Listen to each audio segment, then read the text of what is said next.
Let's talk about a fascinating idea today. What if getting everything you ever wanted, the power, the money, the success, what if it doesn't actually change you, but just reveals who you were all along? We're going to dig into this idea of true character and what's really going on under the surface. So let's get into it. So this is the core concept right here. The thinking is that power and wealth act like a giant spotlight. They don't write a new script for you. They just light up the character that's already on stage. It's a pretty powerful lens to look at ourselves and the world through, isn't it? All right, so that leads us to our first section, actually revealing that character. How do we get to the truth of who we are, especially when we've got that nagging feeling that something's just off? I mean, have you ever felt this way? You get a new job, move to a new city, maybe even switch up your entire group of friends hoping for a fresh start, but that same old feeling of being stuck just follows you. It's a super common experience, and the reason for it is often not what we think. You know, we can shuffle all the external pieces of our lives around, kind of like rearranging furniture. But if the floorboards are rotten, the room's never going to feel right. That unhappiness that just won't go away, well, it's pointing to something deeper, something we're carrying with us. And that's our cue to look at our inner world. This is where the real transformation happens, because genuine change, it doesn't start out there, it starts in here. It's about tackling our own attitude and, yeah, our own arrogance head on. And this just hits the nail on the head. Lasting happiness isn't about changing the scenery around you, it's about changing the lens you're looking through. Your attitude is the one thing you can't leave behind no matter where you go. So what's the fix? Well, the wisdom here is surprisingly practical. It's a simple two-step process. First, you make that internal decision. I am going to change my attitude. But then there's an action. Go out and greet the poor and the humble. Now, why that specific action? Because it's a direct exercise in humility.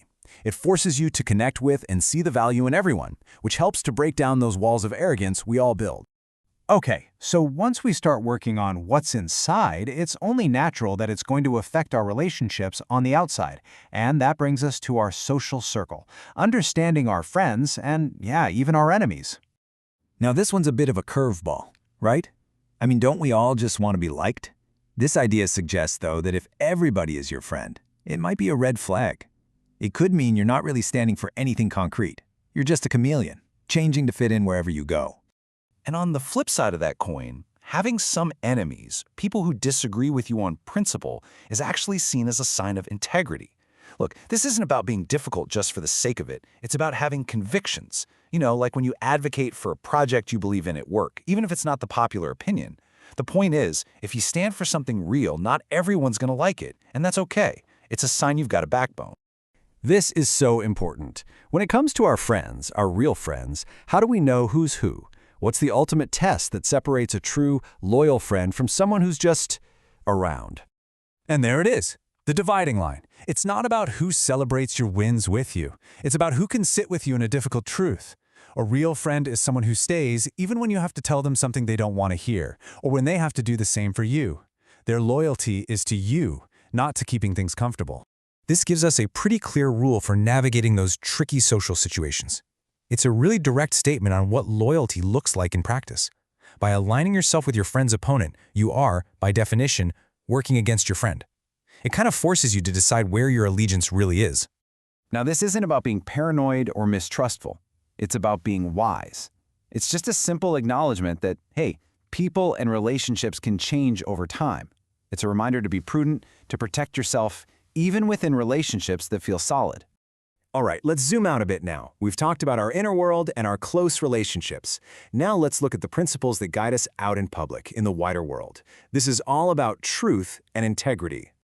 This idea comes up again because it's so important. The real truth is rarely easy or popular. It often challenges things, which is why it almost always gets some pushback. So the big takeaway here is, if you're speaking what you think is a truth and absolutely everyone agrees with you instantly, you might want to take a closer look. So what is it? What's the ultimate measure of our character when we're out and about in the world? It's not about big flashy gestures. It really comes down to our everyday impact on the people we share space with. Wow. Okay, this is an incredibly direct, powerful statement. The argument here is that your public character is defined by the sense of safety or danger that you create for others. If your presence makes someone feel so unsafe that they have to physically change their path to avoid you, then this wisdom says that's a total failure of character, no matter who you are. And this section on integrity wraps up with the tools we use constantly, our words. We tend to forget how powerful they are, but they are literally the things we use to build up our world and the world of those around us, or to tear it all down. This just says it all, doesn't it? It's about the dual power of language. With the very same tool, our voice, we can connect with someone and lift them up, or we can cause real, lasting pain. Having real integrity means we understand that power, and we use it carefully and with good intention. And so here we are, right back where we started. This has all been about what's behind the mask. So I'll leave you with a question to think about. If everything was stripped away, your job title, your bank account, your reputation, what would be left? If you were unmasked today, what would the world see?